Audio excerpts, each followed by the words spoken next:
देखे थे। माँ के पास कुछ भक्त आते हैं और लोग अचानक बीमार हो जाते हैं।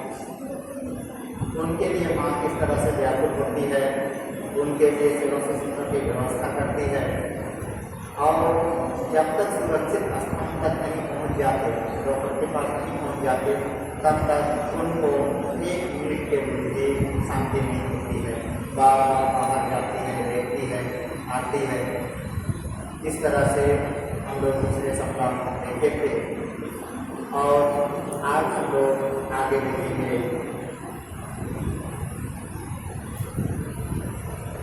माँ के घर कुली में तो गाड़ी वाहन, पालकी वाहन, फेरी वाले, मछुआरे जो भी जाते सभी उनके पुत्र पुत्री के समान थे।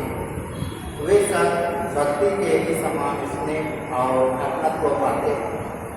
सभी को पता था कि यहाँ केवल चीज़ें, वस्तुएं, रुपया, पैसा आदि, बाकी वस्तुओं का आदान प्रदान नहीं है। यहाँ तो स्वर्ग परायण सांसारिक व्यवहार से ऊपर उठकर ईश्वर प्रेम का व्यवहार है। जो भी व्यक्ति जिस किसी प्रयोजन से वहाँ आता, माँ के दर्शन कर उनके चरणों में प्रणाम हो, उनका शुभ स्नेह आशीर्वाद पा, उनका हृदय शीतल होता। सभी तो माँ की संतान है। जिस किसी कारण से कोई क्यों ना आए, वह उनके सुमधुर संभाषण, अत्यंत स्नेह को उनके द्वारा दिया गया मुरमुरा हो और कुछ ना हो तो थोड़ा सा प्रसादी शरबत अवश्य प्राप्त करता। और वह करुणापूर्ण स्नेह दृष्टि जिसे जन्म जन्मांतर में भी नहीं भुलाया जा सकता। यदि कभी विस्मृत भी हो जाए तो दुख कष्ट आने पर उसे अभयदायिनी का अनायास स्मरण करा देगी, जिससे उनकी अभयवाणी याद हो आएगी और उनकी कृपा दृष्टि में छवि मानस पटल पर उभर उठेगी। तभी तो बाद में भी यह देखा गया कि जिन लोगों का भाव, भक्ति आदि के माध्यम से माँ के साथ किसी प्रकार का आध्यात्मिक संबंध न होने के कारण कोई निकट का संपर्क नहीं था। हम लोग देखते हैं कि सबों का माँ, सबों के लिए जो अपनी जननी है, उनको हम लोग अनायास ही प्यार करते हैं। और हम लोग उसी तरह से जो अपने को जन्म दी है उस मातृ माँ को हम लोग किस तरह से प्यार करते हैं, उस तरह का प्यार हम लोग माँ के पास पाते हैं। इसके लिए जितने भी लोग माँ के पास आते थे, उनमें से सबों को मातृ स्नेह प्राप्त होती थी और वो लोग ना चाहते हुए भी इतने स्नेह बंधन में बन जाते कि वो जीवन भर याद करते। कारण माँ का स्नेह प्रेम ही ऐसा था जो पैसों से नहीं हो सकता, किंतु उनके जो निस्वार्थ प्रेम, उसी के कारण माँ सब उनको बांट लेती थी। जितने भी उनके सामने उनके समक्ष आए थे कभी भी ना भूल पाए। बोला जाता है साधन महाराज एक सन्यासी, अफजल एक मुसलमान, जिसको माँ एक समान रूप से प्यार करती है। माँ से किसी भी पूछता है कि ये अफजल और सदानंद महाराज को एक समान कैसे, को दोनों मेरे पुत्र हैं। इस तरह की बात बोलती है, जिससे लगता है कि माँ एक तरफ सदानंद महाराज और दूसरी तरफ अमजद खान, जिसे माँ एक जैसा प्यार कर सकती है और इसके लिए वह सचमुच की माँ बन जाती है सबके लिए। इस तरह से यहाँ पर हम लोग देखें कि माँ गाड़ी वाहन, पालकी वाहन, फेरी वाले, मछुआरे जो भी उनके सामने आती वो उनको माँ स्नेह बंधन से बांध लेते और हर हमेशा उनके पास आने के लिए मजबूर हो जाते।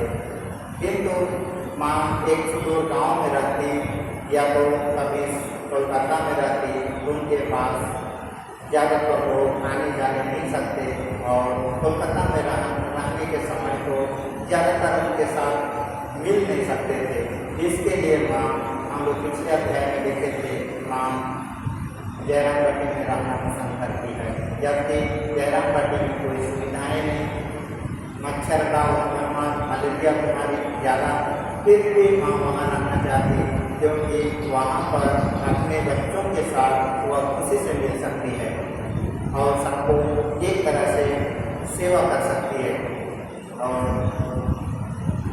प्रेम कर सकती है। इस तरह की बातें हम लोग पिछले अध्याय में देखे थे।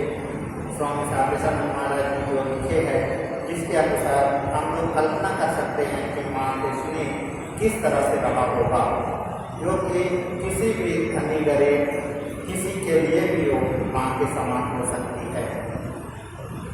इस तरह से हम लोग आगे देखेंगे। वे भी उनकी करुणा, उनके स्नेह ममता का स्मरण कर आंसू बहा रहे हैं। धन्य है वे लोग और धन्य है उनका मानव जन्म। माँ के प्रति यह जो आंतरिक आकर्षण है, ममत्व का बोध है, इस भाव की अनुभूति है कि वे तो हमारी अपनी माँ है। बस यही सार वस्तु है। इससे जीवन का भावबंधन, कोटि जन्मों का कर्मवास क्षण मात्र में छिन्न हो जाएगा। पूज्य पाद शरद महाराज ने कहा है, जानबूझकर हो या अनजाने, जैसे भी हो, जिन किसी कारण से हो, यदि क्षण मात्र के लिए भी एक बार भगवान में मन लग जाए तो मानव जन्म सफल हो जाता है। श्रीमद् भागवत में परमहंस शिरोमणि सुखदेव भगवत द्वेषी शिशुपाल, जो कृष्ण भगवान को अति गाली लव करने वाले, जो उनको द्वेष भाव से ही याद करने वाले, उनको भी भगवान के हाथ में मुक्ति होती है। इधर रावण का भी मुक्ति होती है और इधर हिरण्यकशिपु का भी मृत्यु होती है। जो भगवान के हाथों होती है, उनको सदगति प्राप्त होती है, भगवान की चरण पद प्राप्त होती है। इस तरह का हम लोग उसको अच्छी तरह हो, प्रेम से हो या उसको द्वेष से हो, यदि भगवान का नाम लिया जाए तो निश्चित ही हमारा ये जीवन तर जाएगा। जिस किसी कारण से भी हो, भगवान का चिंतन करने से मुक्ति हो जाती है। इसलिए तो नर लीला है। माँ तुम्हारे उस रूप को जिसने भी देखा वही थक गया, अन्य रूप अब अच्छा नहीं लगता। तेल मल स्नान कर और भरपेट प्रसाद का मैनापुर की मजदूरी को बड़ा आनंद हुआ। देर हुई देख माँ ने उसे असमय में जाने से रोका तथा रात्रि में वही विश्राम करके दूसरे दिन जाने के लिए कहा। माँ के कमरे के बरामदे में दरवाजे के सामने ही मजदूरी के सोने की व्यवस्था की गई। उसकी उम्र पर्याप्त हो चली थी, उसे वृद्धा करने से भी चलेगा। वह मलेरिया से भुगत रही थी, फिर इतनी दूर सिर पर बोझ लादकर पैदल चलकर आई थी, थककर चूर हो गई थी। फिर रात में थोड़ा बुखार भी हो आया। वह बेहोश के समान पड़ी रही। दौर में बहुत जल्दी उठने का माँ का पुराना आदत था, उनकी नित्य कर्म था। आज उठकर दरवाजा खोलते ही माँ ने देखा कि बेहोश की हालत में वृद्धा ने बिस्तर गंदा कर दिया। क्या किया जाए? सुबह उठने पर जब लोगों को पता चलेगा तब उनकी इस दुखिया बेटी को सभी लोगों से डांट और तिरस्कार सहना पड़ेगा। यह सोच माँ का चित्र व्याकुल हो उठा। वह स्त्री तब भी गहरी नींद में डूबी हुई थी, सोई हुई थी। माँ ने धीरे से जाकर उन्हें जगाया। चुपचाप उसके हाथों में जलपान के लिए भटूरा और गुड़ देकर उनसे स्नेहपूर्वक कहा, बेटी तुम सुबह सुबह रवाना हो जाओ, इससे भूख का कष्ट न होगा। संतुष्ट मन से उसने माँ को प्रणाम कर विदा दी। इसके चले जाने पर माँ ने अपने हाथों से वह सब साफ किया। गोबर और मिट्टी से बरामदे को लिपा, चटाई को अच्छी तरह साफ कर तालाब के किनारे सूखने के लिए डाल दिया। किसी को कुछ पता न चला। सुबह उठकर सभी अपने अपने कामों में व्यस्त हो गए और किसी की उसको खबर लेने में किसी के पास समय नहीं। नौकरानी ने जब आकर देखा कि बरामदा लिपा हुआ है तब उससे तो प्रसन्नता ही हुई, पर उस समय एक प्रौढ़ बुद्धिमती महिला माँ के घर आई हुई थी। इतनी सुबह बरामदे को किसने लिखा, इस विषय में उन्हें बड़ी उत्सुकता हुई। उन्होंने पता लगाया, अंत में उन्हें सब बातों की जानकारी हुई। बाद में अंतरंग भक्तों को उन्होंने माँ की यह अद्भुत लीला बताई थी। यहाँ पर हम लोग देख रहे हैं कि वहाँ पर हम लोग के रखने से तो उनको गाली गलौज करना शुरू कर देते हैं, लेकिन माँ किस तरह उस समस्या को समाधान करती है, ये छोटी सी यहाँ पर पाठ दिया गया है। उसमें समझ में आता है कि किस तरह से बोला जाता है, सांप भी मरे लाठी भी न टूटे। इस तरह का जो भाव यहाँ पर माँ के जीवन में अपने आचरण में व्यवहार में लेके आती है, वो समझ में आता है कि अगर यदि वो उनको देर से जगाती तो सभी लोग जान जाते, उनको जल्दी जगाए तो किसी ने नहीं जाना। किंतु अगर यदि उसको गाली गलौज करती तो भी जान जाते और उनको बुरा भरा करते। यहाँ पर माँ सुबह उठा के जल्दी से उनके लिए उनके अनुसार जिस तरह से उनको जाने के लिए कष्ट होगा, इस तरह का जो व्यवहार कर रही है, धूप होगा तो जाने में कष्ट होगा, उनके लिए भी अच्छा, जिसको भेज रहे उनके लिए भी अच्छा और घर के लिए भी अच्छा। इस तरह का भाव यहाँ पर माँ के मुख से सुनने को मिल रही है। आगे माँ का अहेतुक स्नेह, पथभ्रष्ट विधवा। ये अगली घटना, जैनपट्टी गांव में एक बाल विधवा थी, बड़ी गरीब और दुखनी थी। मेहनत मजदूरी करके बड़े कष्ट से जीवन यापन करती थी। उसका कब विवाह हुआ था, पति कैसा था, वह कब विधवा हो गई, उसे कुछ मालूम नहीं था। जब थोड़ी बड़ी हुई तब उसे पता चला कि वह विधवा है, अब उसका विवाह नहीं होगा, संसार के सुख भोग में उसका अधिकार नहीं है। भक्तों का सम्मान होने के कारण माँ के घर उनका आना जाना था।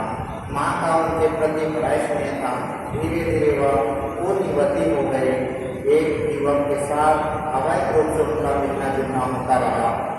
बात बहुत बढ़ गई और सारे गांव को उसका पता चल गया। हृदय में समाज के नेताओं ने आज तक इस अनाथा की उनकी ओर कोई ध्यान नहीं दिया। उसे सही रास्ता बताने के लिए किसी ने उनके और उसके आगे आए नहीं, लेकिन इस तरह का कांड हो जाने के बाद वो सब उनके विरोध में खड़े हो रहे हैं। गांव के गणमान्य लोगों ने मिलकर उनके विषय में विचार किया। हर भक्ति के प्रति लांछन और तिरस्कार का दौरा चलने लगा। जयराम बटे में ग्रामीण परिपाटी के अनुसार इस विषय को ले विवाद और दलबंदी का सुप्रभाव हो गया। माँ यह सब सुन उन अभागिनी के भविष्य की चिंता से बड़ी दुखित और चिंतित हुई, पर भगवान के निकट प्रार्थना करने जाते माँ और करके कर सकती है।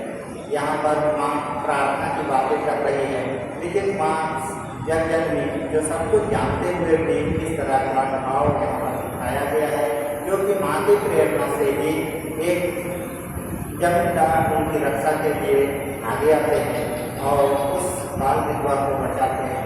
हमारी समाज की परंपरा के अनुसार बंगाल में बोला जाए तो बाल विवाह चालू थी, जिसमें कब उनका विवाह हो जाता था, कब क्या होता था पता ही नहीं चलता था।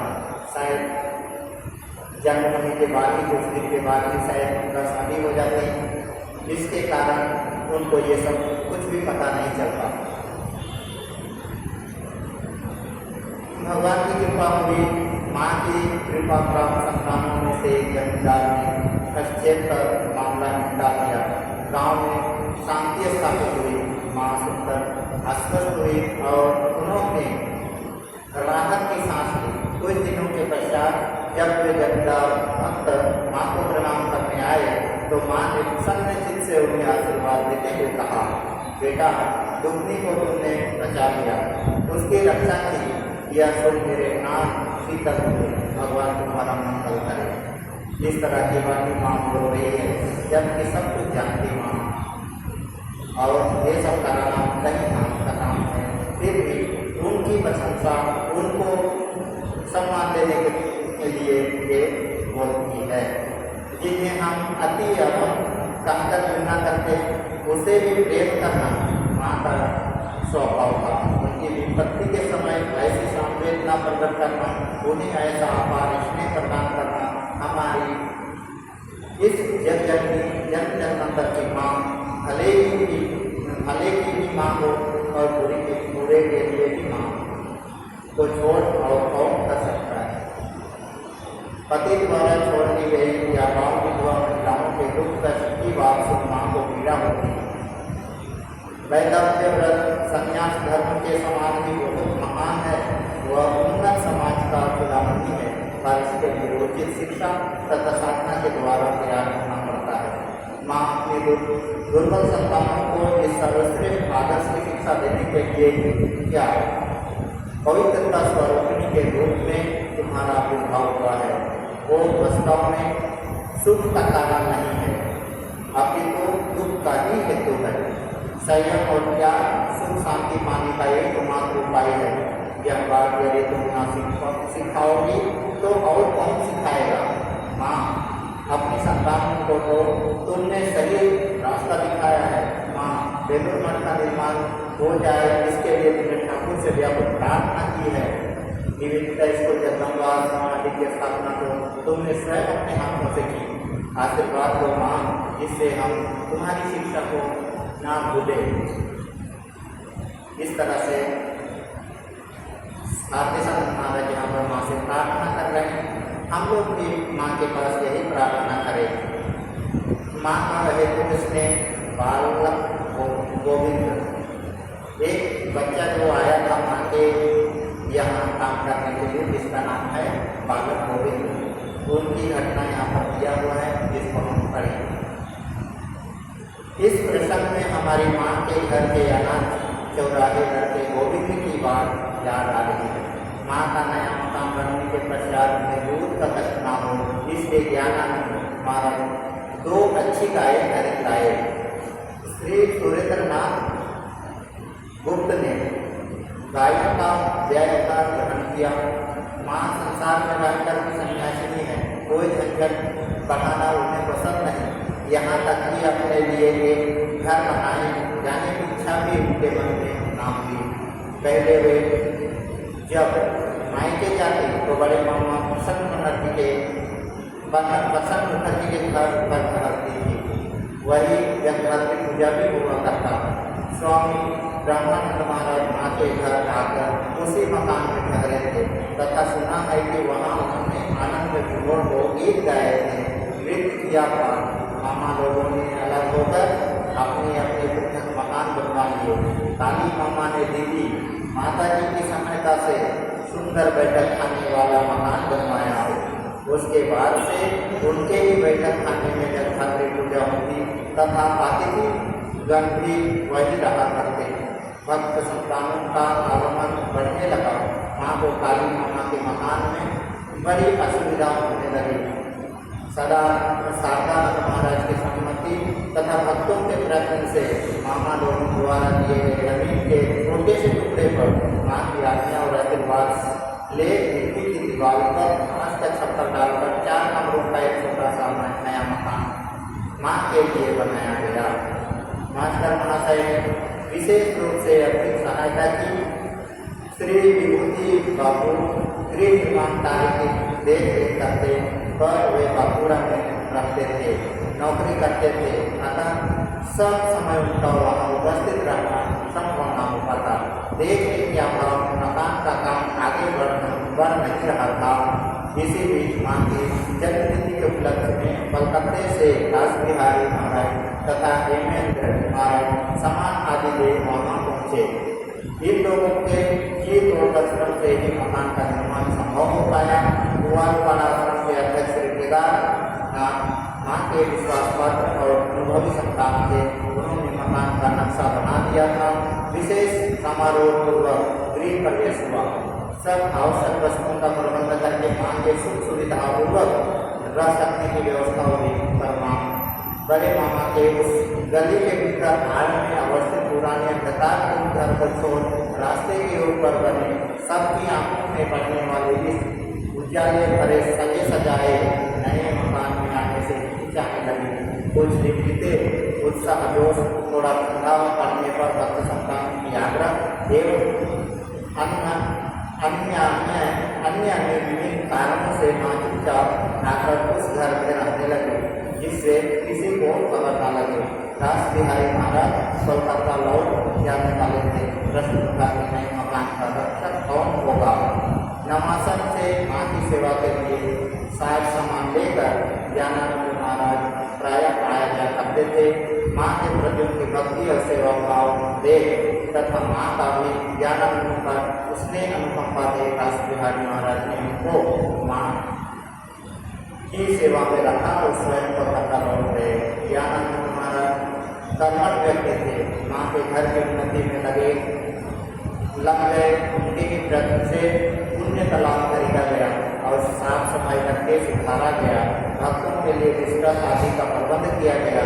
सुरेंद्र बाबू की सहायता से ज्ञानानंद ने एक गाय खरीदी। ललित बाबू के आग्रह और आर्थिक सहायता से एक औषधालय तथा रात्रिकालीन पाठशाला की भी स्थापना हुई। जो यहाँ पर बालक गोविंद की बातें हो रही है, वही इस गाय की देखभाल के लिए आए हुए एक बालक था, जिसकी घटना आगे हम लोग अगले सप्ताह पढ़ेंगे। यहाँ पर आज हम लोग इस पाठ को समाप्त करते हैं। ओम निरंजनम नित्यम